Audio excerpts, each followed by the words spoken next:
Hello, everyone. This is Pedro Romero reporting on the North American Last Chance qualifying tournament.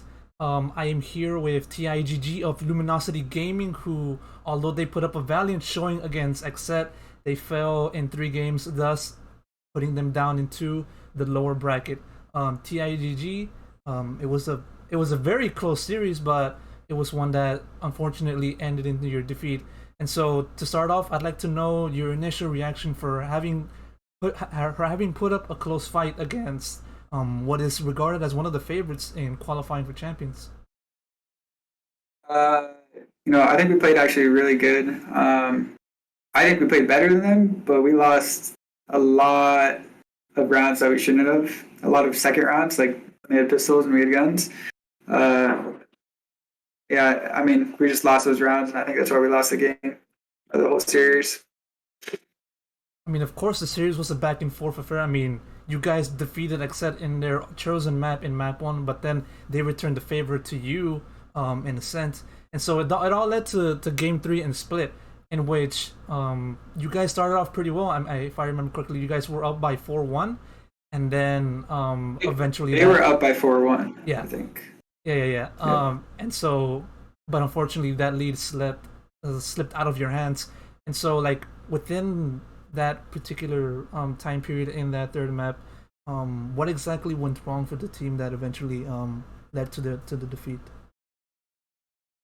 Uh, we started off at winning pistol, and then we got second rounded again, which really sucks because they have a lot of money and our guns that they picked up from winning the round. So they kind of snowballed off of that for the first like 5 rounds, and then we uh, we started to pick it up towards the end of the first half, and I think we lost one round after that. Ended the half like 7-5. Um, After that happened, we won pistol again, and then got second rounded again. So again, they snowballed off of the second half, and T side is pretty hard and split. So we struggled to, uh, string a few rounds together. They always had max money. We were always on the edge of full buying and uh, ecos and stuff. So it was just really hard to like string a couple rounds together. Yeah. And so the theme so far, even though the tournament is just beginning, that teams are basically trying to do whatever they can to obviously earn that final spot to champions, like such as trying different agents, swapping roles, anything of that nature.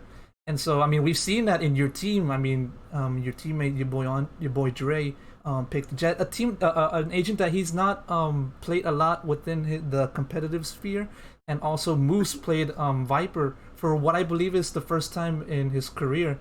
And so, with you guys, what was the team's approach in taking on XSET prior to the series? We weren't so much focusing on.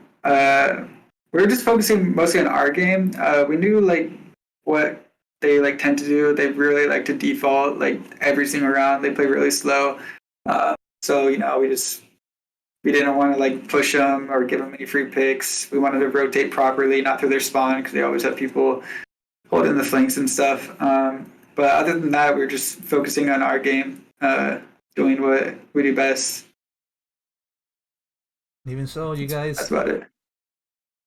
And even so, you guys surprised many people, and thus they're hoping for you to progress further than what is expected. And so I kind of like to move into a different subject.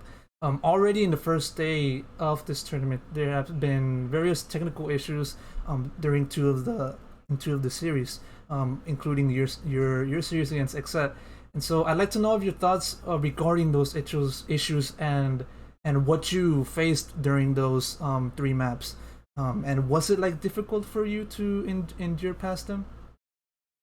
There was a few. I mean, the first map there wasn't really anything until the end where we already won the round pretty much. But there was a few instances where like we just froze and we couldn't do anything, which sucks. But I mean, Riot's working hard to try and fix those things.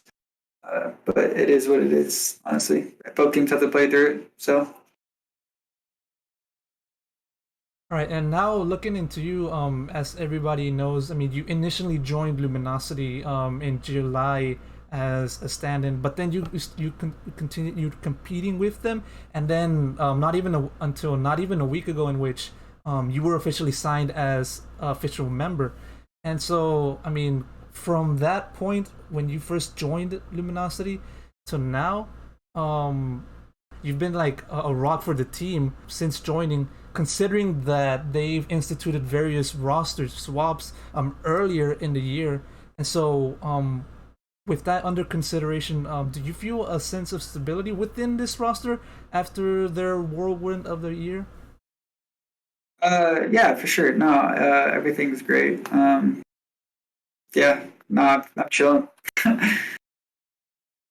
And one other thing I want to touch upon is Mac and Dazzle. I mean, they both joined the team at around July, around the same time as you joined also, and Oh, I'd like to know how has the team grown with these two other people since joining alongside yourself. um, yeah, I mean, Dazzle kind of I started playing with the roster at the same time Dazzle did because Caleb broke his wrist like as soon as Dazzle joined. But yeah, we're somewhat a new team. We've been working through everything together. But the growth is there. We're getting better every single day. Especially this past week when we've been able to be in person and stuff, we've been improving really fast. I mean, and yeah, like by the looks of it, you guys have already like formed a very strong bond because I was watching the stream over in, I think, that chat, and they were commenting on how like the coach was like very loud in between rounds, and so like how does that like hype you guys up like during the match? Like how important is that to have that kind of stuff? It's hard to hear Mac in the background because we have those like noise canceling headphones on and stuff. But yeah, we can hear him scream a little bit. It's pretty funny. But yeah, the energy was definitely there, and when the energy's there. It's always good. We always play better. So yeah, it's good. All right, it's good indeed, and hopefully we see more of that energy in tomorrow and hopefully beyond. And so, TiGG, thank you so much once again for taking the time to speak with me for this interview. I've been Pedro Romero, and I'll see you guys in the next one. Take care, everyone.